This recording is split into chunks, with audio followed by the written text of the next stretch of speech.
talk to us a little bit about where Anne-Marie left off, the defense piece of the equation. Talk to us about what this actually means when it comes to uniting the EU and the United States and what the timeline on that really looks like. Well, I think this weekend is going to be remembered for a lot of things. One is the incredible unity we're seeing within NATO. Another is an agreement, apparently, on liquefied natural gas. And the other story, the biggest of all, is that the Ukrainian military is advancing. They're on the offensive right now. What a story. And there are more and more pieces. One this morning talking about problems with Russian missiles not working, problems with huge Russian casualties, a really dramatic turn of events. Greg, the president, as we speak, is sitting down. He's eating pizza with the 82nd Airborne in Poland. It is very clear, judging by the polling data at the moment, that Americans want the president to take an aggressive line on this conflict. They want the president to do more. He has indicated very strongly that he will not be putting boots on the ground, as we've just been talking about. What else do you think the president could and should be doing?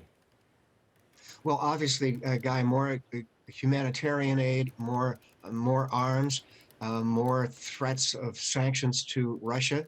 So I think he'll do more of the same. But the polls are tricky right now. They show that the public wishes Biden had moved sooner. The public did not like the way we got out of Afghanistan. But at the same time, if Joe Biden committed troops, I think the polling numbers would turn sharply against him.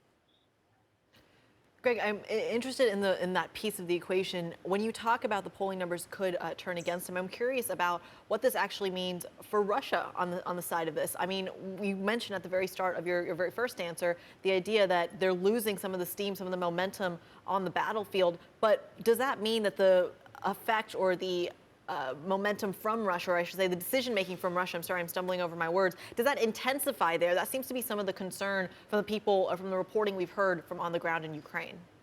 I think really the key factor here is going to be Russian generals.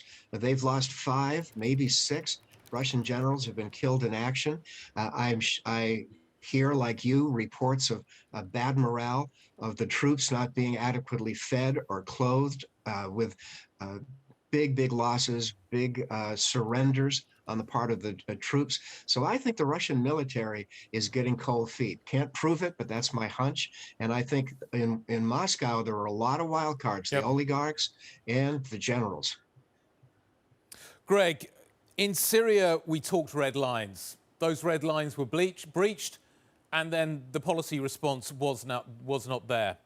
How would you anticipate that the Biden administration would respond if we were to see chemical weapons being used in Ukraine? How different would it be to the Obama administration's response?